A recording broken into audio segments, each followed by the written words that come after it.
Bonjour les joueuses, bonjour les joueurs. Alors aujourd'hui on va faire un top 10 qui va être sur les jeux qui durent moins de 20 minutes. En gros, moi quand j'ai 20 minutes, qu'est-ce que je kiffe comme jeu? Voilà, en gros donc j'ai fait les 10 jeux qui me plaisent le plus lorsque j'ai un temps réduit. Alors on va commencer tout de suite direct. Avec en 10ème position, quelqu'un a reconnu le jeu au son. Alors ça c'est incroyable parce que c'est un jeu qui marche avec n'importe qui. Franchement c'est un grand classique que tout le monde devrait avoir. Crazy Cups. Donc en fait c'est un jeu de dextérité. Avec une petite sonnette. Bon là c'est une sonnette de remplacement parce qu'il y en a une qui a morflé à force de taper comme des dingos. Voilà, et en fait l'idée c'est qu'on tire une carte. Et le plus rapidement possible, donc il y a deux sens de lecture, il faut prendre ces petits gobelets et les mettre dans le bon sens. Soit les empiler, soit les aligner du bon côté, enfin de la bonne façon. Sachant que tout le monde a 5 gobelets de couleurs différentes. Voilà, donc c'est super frénétique, c'est rigolo, enfants et adultes c'est la grosse baston. J'ai même un anniversaire d'enfant, les adultes qui ont dit aux enfants de s'écarter, et c'est les adultes qui ont joué, qui ont fini l'anniversaire tout seuls entre eux, quoi. Alors que les enfants leur disaient on est fatigué, on veut rentrer. Donc c'était super drôle, et franchement c'est voilà, c'est vraiment anecdotique ce truc là, mais c'est vraiment comme ça que ça se passe, quoi. Crazy Cup, dès que tu commences, t'envoies du lourd, quoi. Voilà, donc ça peut durer moins de 20 minutes, mais des fois ça dure plus longtemps parce qu'on peut pas s'arrêter. Donc j'ai pas pris en compte ce critère. Bon voilà, ça dure moins de 20 minutes. Après, si vous êtes addict et que vous allez au-delà de 20 minutes, c'est pas ma faute, hein. Voilà, donc Crazy Cup, c'est super top. C'est tout bête en fait. Et pour travailler un peu la motricité, la coordination et tout ça, voilà. Donc j'ai même fait avec des groupes qui avaient des besoins spécifiques, ça fonctionne très bien. Donc Crazy Cup, super rigolo, tous les avantages, top. En 9ème position, alors là c'est un peu le cousin de Crazy Cup parce que ça va travailler sur la rapidité, c'est Taco Shabook Cheese Pizza. Donc là il s'appelle pas Taco Shabook Cheese Pizza, hein. Bon là ça fait un travail un peu d'orthophoniste parce que c'est Taco Chapeau Gâteau Cadeau Pizza. C'est une des suites à Taco voilà. Et en fait l'idée c'est qu'on a chacun 12 cartes face cachée. Et au dos vous avez, ah bah tiens, une licorne. Vous avez différents aliments, enfin ce que j'ai cité là, hein, par exemple une pizza. Et le but c'est d'être le premier à se défausser toutes ces cartes. Si jamais je retourne une carte, que je dis pizza, et que c'est bien pizza, bah je tape dessus, et le dernier qui tape, il récupère les cartes. Par contre, si je dis pizza et que c'est un taco que je tape, parce que je me contrôle pas, et bah je récupère les cartes, quoi. Et quand il y a 3 animaux différents, et en fonction des animaux qu'on tire, en fait on doit imiter l'animal et taper. Donc c'est un peu frénétique, on met la licorne, on imite le gorille, à moitié la licorne, on devient complètement parano, voilà, on est pris de tremblements, c'est super fun, que ce soit pour les enfants ou les parents. Voilà, donc c'est un très très bon jeu et super rapide. Donc par contre, ouais, si vous avez 2 tensions, jouez pas à ce jeu-là, hein. Si vous allez vous faire éclater, vous allez avoir un paquet de 80 cartes et vous allez être hyper frustré, quoi. Donc voilà, donc soit vous prenez un peu de boisson énergisante avant, si vous êtes un peu mouligasse, comme on dit chez nous. Mais ouais, c'est super rigolo, quoi. J'ai vu des faux ongles voler avec ce jeu d'ailleurs. Avec Taco Chapeau, voilà. Taco Chapeau, voilà. Ensuite, en 8ème position, Trio. Alors là, c'est un des derniers petits bébés. Oh, vous verrez, il y a quelques nouveautés 2023 là. Il y a des vieilleries que j'ai sorties de mon armoire, mais il y a aussi des nouveaux jeux. Alors Trio, c'est un jeu axé sur la mémoire où l'objectif ça va être de faire 3 trios. Donc en fait vous voyez des cartes avec des numéros ici. Alors ça, vous fiez pas à ça, c'est pour une règle un peu avancée, pour les gens vachement intelligents. Donc en fait, on a chacun une main de cartes, comme ça, qu'on va classer par ordre croissant, et on va demander à un des joueurs, ou regarder une carte au centre de la table. Je vais lui demander, Bernard, montre-moi ta carte la plus grande ou la plus petite. Et Bernard va vous montrer au vu de tous, va vous montrer sa plus grande carte sans pouvoir tricher ni bluffer. Bon, après, s'il est pas fut-fut, il va peut-être pas comprendre et il va vous mettre le 7 au lieu du 10, mais bon, ça c'est Bernard. Et donc vous vous montrez à tous votre carte. Et voilà, vous la posez, d'accord ? Et là, il se passe un autre truc. Je vais demander à une autre personne, ou regarder encore au milieu de la table, et si jamais je tombe sur un deuxième 10, je continue, jusqu'à que je trouve le troisième 10. Si jamais, entre-temps, je demande à Michel, et que je demande la plus grande carte et que Michel me sort le 7, et ben c'est mort pour ce tour, puisque j'ai deux cartes différentes. Dès lors qu'on a deux cartes différentes, chacun récupère ses cartes et c'est fini. Mais bon, du coup, les autres ont des informations.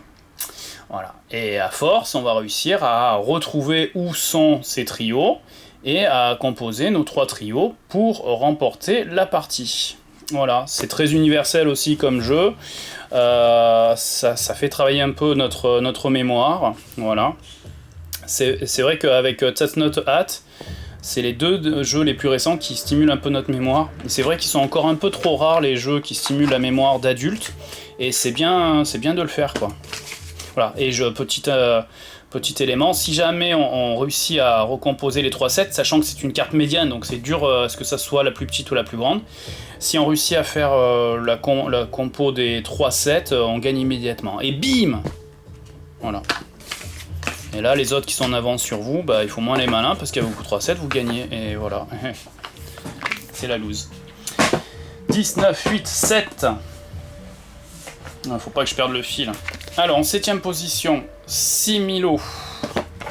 Alors, c'est pas forcément évident à expliquer à des enfants, parce qu'il y a une histoire de contraire quand on doit dans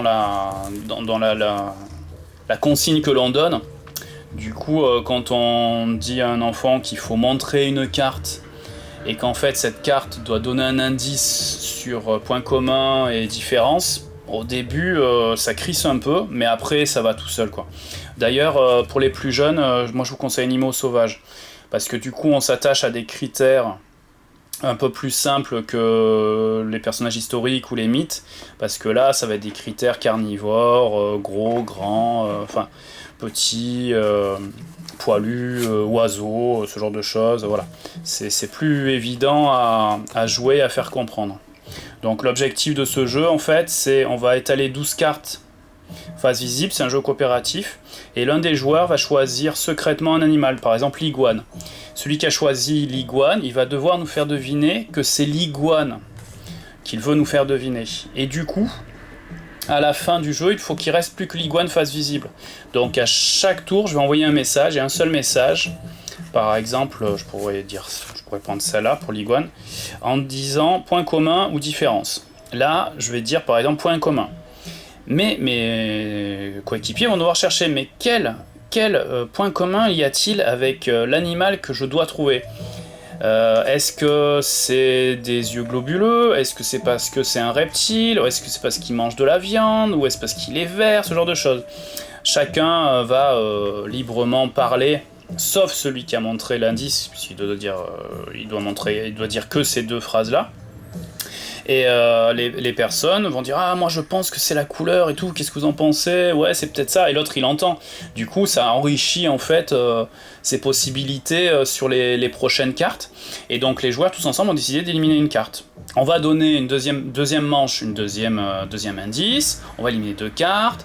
Troisième manche, troisième indice. On va éliminer 3 cartes, ainsi de suite, jusqu'à que les joueurs se trompent ou qu'il ne reste plus que notre ami l'iguane. Bon, c'est pour l'exemple, c'est pas tout le temps l'iguane, hein. Donc si vous jouez... Merde, on a encore trouvé, c'est League One. Voilà, donc en fait c'est top, c'est super bien illustré, on peut mélanger tous les similos entre eux, il y a du Harry Potter pour les méga fans, voilà, même si on connaît pas bien Harry Potter, c'est pas grave, ça fait plaisir à ceux qui adorent Harry Potter, ils vont en parler pendant des heures, et les autres ils vont quand même pouvoir jouer. Ça remplace un peu le qui est pour ceux qui sont à leur 300e partie de qui est. C'est beaucoup plus joli et fort sympathique. Et sur les mythes et l'histoire, en plus il y a le côté culture parce qu'on apprend des choses sur les personnages et tout ça, sur les contes, c'est vachement bien quoi. Donc, Similo. Ensuite, ça va être encore un nouveau. 10, 9, 8, 7, 6. 6ème position. Kawale. C'est un jeu abstrait. Hop. Genre corridor, échec et tout ça. En fait, vous avez un joli plateau comme ça où vous allez devoir faire un alignement de petits cailloux, de 4 cailloux. Donc en fait, on a chacun une couleur de cailloux. Alors, un peu.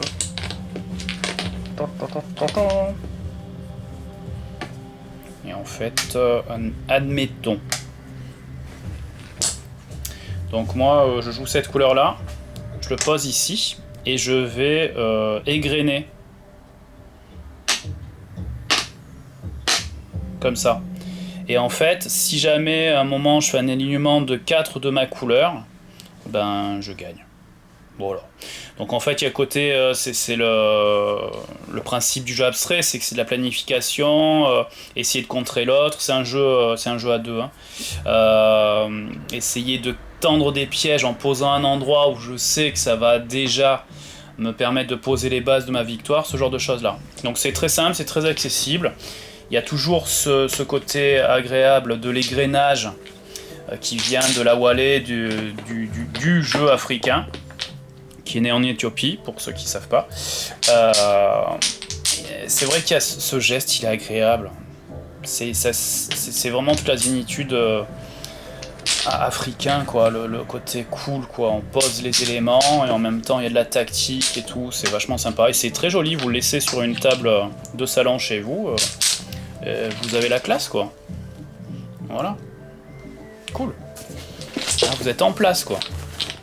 Pas besoin voilà, d'une baraque à 500 000 €. Vous avez un Kawale sur votre table de salon, vous êtes une star quoi. Hop. Non mais c'est vraiment sympa, c'est très agréable. Pareil, c'est vrai que c'est des jeux qui durent moins de 20 minutes. Je me rends compte que les jeux que j'ai sélectionnés, c'est des jeux un peu universels. Où quasiment n'importe qui peut passer un petit moment, jouer, s'amuser. D'ailleurs, tiens, ça me fait penser à une phrase. L'homme n'est tout à fait homme que là où il joue. Voilà. Waouh. C'est la classe. 10, 9, 8, 7, 6, 5. Ça, c'est encore une nouveauté. Kite. Alors moi j'adore les jeux frénétiques, on est comme des fous, on joue tous en même temps, on s'engueule, on crie « Oh vas-y fais ça, tu fais n'importe quoi !» Alors j'ai failli mettre Cosmopolite, mais le temps que je surkiffe Cosmopolite, mais c'est le temps de mise en place, il est un petit peu plus long, donc il sortait un peu du cadre des 20 minutes. Voilà, donc Cosmopolite, j'en profite pour faire la pub de ce jeu qui ne sera pas dans le top 10. Mais qui est top. Kite, en fait, l'idée c'est que vous avez tout un tas de sabliers comme ça, qui ont un temps variable, et en fait, le but c'est de défausser toutes ces cartes. Et chacun tour de rôle, on va jouer une carte pour la défausser, et en jouant une carte, on va devoir retourner des sabliers, 1 ou 2 sabliers, enfin, le rouge et le jaune. Mais il faut faire gaffe parce que si jamais on retourne pas à temps un sablier et qu'il n'y a plus qui s'écoule totalement, ben on a perdu. Du coup, on est en train de se dire vite, attention, il y a le vert, il est bientôt mort. Ah, mais moi j'ai pas de verte, mais c'est pas grave, vite, je joue autre chose. Moi j'en ai verte, vite, je joue. Et c'est complètement frénétique. Il y a 2-3 modules avec des cartes spéciales et tout ça. Franchement, j'ai fait une quinzaine de parties, j'ai même pas ressenti le besoin d'y jouer. Mais c'est cool, ça dure même pas 5 minutes et t'as envie d'enchaîner 3, 4, 5 parties. Ok, on va dépasser les 20 minutes. Et bah voilà, bah oui, mais bon. Si t'as que 12 minutes, bah tu fais 2 parties et tu te barres, quoi. Voilà. Donc c'est top, en plus les cartes elles sont bien résistantes parce que généralement ces jeux ils souffrent, parce qu'on est, plein de tension et tout ça, quoi. Voilà, donc ceux qui ont tendance un peu à saigner du nez quand ils sont sous tension, ne jouez pas à ce jeu-là parce que vous allez erupter, quoi. Voilà, les mecs qui saignent du nez et les cardiaques, je conseillerais pas forcément, quoi. Mais c'est super top, quoi. Voilà. Hop. Donc, Kite. Super cool comme jeu. Ensuite, mon petit préféré des micro-games, je crois qu'il doit y en avoir, je sais pas combien il y en a maintenant, mais il doit bien y en avoir une vingtaine, je dirais. En plus, j'en précommande tout le temps, donc je perds le compte. Micro-games, pour ceux qui ne connaissent pas le concept, 18 cartes, toujours 18 cartes, 18 cartes, 18 cartes. Et en fait, à chaque fois, vous avez un système de jeu différent. Alors, c'est là où on voit quand même que les créateurs de jeux, ils sont badass, parce que avec 18 cartes, ils réussissent à faire des jeux qui sont extrêmement variés. Franchement, extrêmement variés. Voilà, donc ça prouve encore une fois que le jeu, c'est de la culture, puisqu'il faut faire appel à une certaine intelligence. Alors, comment ça fonctionne? Il y a un petit goût de Seven Wonders Duel. L'idée, c'est qu'on va avoir des cartes face cachée au milieu de la table, et à chaque tour, on va faire une action qui va être soit retourner 2 cartes et en prendre une, soit prendre une carte face visible, soit poser une carte. Et le but, ça va être... Attendez, j'essaye par rapport à la caméra parce que elle est un peu en l'air, je peux pas faire trop ce que je veux, voilà. En fait, on va constituer une pyramide. Une fois qu'on aura les 2 ou les 3 joueurs qui joueront au jeu, constituer la pyramide avec des règles de pose spécifiques, eh bien en fait on va regarder l'organisation de notre pyramide, et en fonction de l'organisation on va gagner des points. Par exemple, l'assassin là, il nous fait gagner 2 points s'il est à côté d'un prêtre. Rédemption. Oh. Les paysans, pour chaque paysan dans la pyramide, on gagne 1 point. Le roi, et ben en fait, le roi, en fonction du nombre de paysans qui est en dessous, on va gagner des points. Les amoureux, s'ils sont côte à côte, on gagne 3 points, ce genre de choses, voilà. Et le but, c'est de mieux organiser notre pyramide, et une question de timing, de prendre la bonne décision au bon moment. Voilà, comme on a qu'une main de 2 cartes, il faut faire attention de quand je pose une carte et quand j'en prends une, parce que des fois, j'ai 2 cartes en main, je dois en prendre une, tant pis pour toi, voilà, tu peux pas, t'es obligé de poser. Et là, tu passes à côté de 6 points et t'es dégoûté. Voilà, très bien la crypte de Sedlec. C'est mon préféré. Les bons comptes aussi, très bien. Très bien, il est dans mon top aussi des micro-games, les bons comptes. Bon, bon compte, ça se joue qu'à 2, c'est un peu plus limité. C'est très bien aussi. Ah mince, j'ai pas compté. 19, 8, 7, 6, 5, 4, 3... Stupide vautour en 3, grand classique aussi, on peut jouer de 2 à 5, bon ça prend plus sa dimension quand on est 4 ou 5, c'est la folie furieuse, mais ça se joue quand même à 2-3. Hein. Stupide vautour, en fait, on a chacun 15 cartes, avec les mêmes chiffres de 1 à 15. On a un enjeu, qui peut être des points positifs ou négatifs, là par exemple plus 10 c'est l'une des meilleures cartes je crois, voire la meilleure carte. Et en fait, chacun, on va jouer une carte face cachée. On va la choisir, on va la jouer face cachée. On va tous retourner en même temps. Tous les chiffres identiques sont éliminés. Allez hop, ça dégage. Et parmi ceux qui restent, celui qui a la plus grande carte remporte la mise. Et tout le monde défausse ses cartes. Donc on va jouer 15 tours et 15 enjeux. Et quand c'est une carte négative, c'est celui qui joue la plus petite qui remporte les points négatifs. Et ça, c'est pas cool. Voilà. C'est très malin parce qu'on joue à je pense que tu vas faire ça, mais en fait comme je sais que tu penses que je vais faire ça, je fais autre chose. C'est très très cool. C'est toujours plein d'émotions quand on révèle en même temps une carte. Ça envoie du lourd.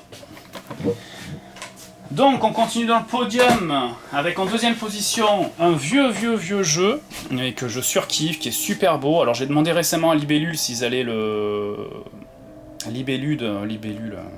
Libellude s'ils allaient le rééditer. Pour l'instant j'ai pas de réponse, mais j'espère qu'ils vont me dire mais bien sûr, mais il est trop bien ce jeu, on va le refaire. Voilà, Help Me, c'est un jeu à 2, c'est trop bien, c'est trop joli, ça joue avec des esprits. Hop. donc c'est un jeu coréen me semble-t-il. On a des petites tuiles comme ça.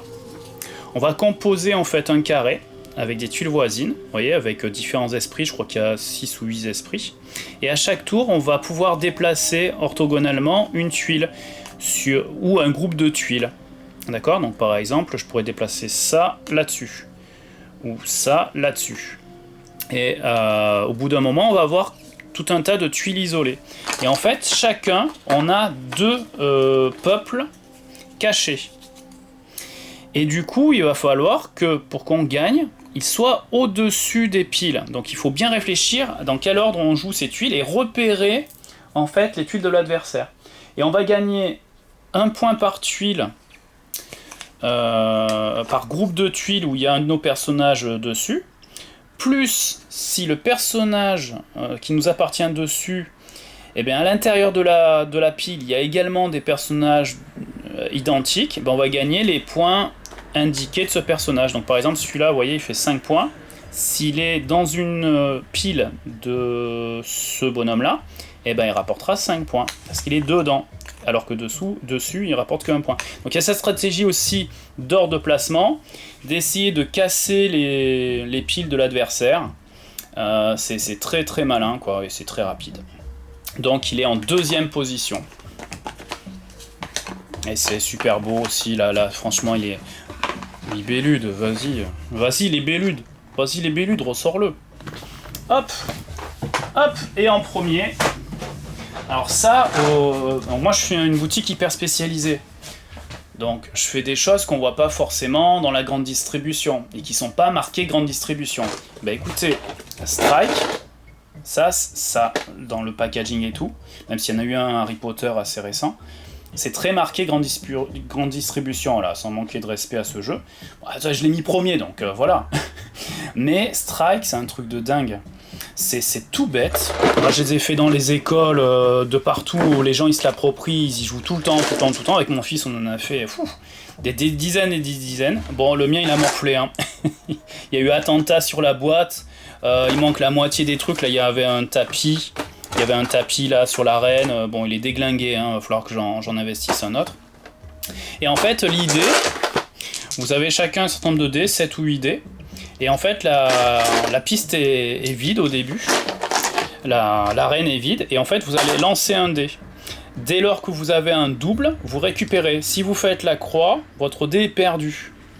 Et si à un moment vous récupérez des dés et qu'il n'y a plus rien au milieu, bah, le prochain joueur il doit lancer tous ses dés. Sachant que le but du jeu, c'est d'être le dernier à avoir des dés. Donc c'est une baston entre joueurs. À 2 ça marche très très bien.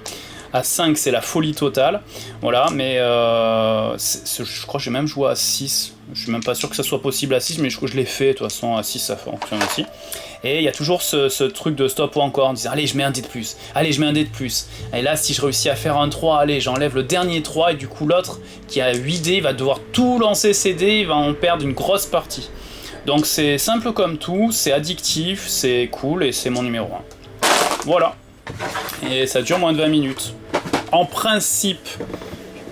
Donc je vous ai dit, si vous enchaînez, c'est votre problème quoi. Là, la plupart des jeux que je vous ai donnés, vous allez enchaîner, mais bon, c'est comme ça. Voilà. Donc là, on a fait le top 10. Je les ai rangés comme des bons petits soldats, je vais juste vous les rebalayer. Juste, attention. Voilà. Donc 10e Crazy Cups, 9e Taco, Chapeau, machin. 8e Trio. 7e Similo. 6e Kawale.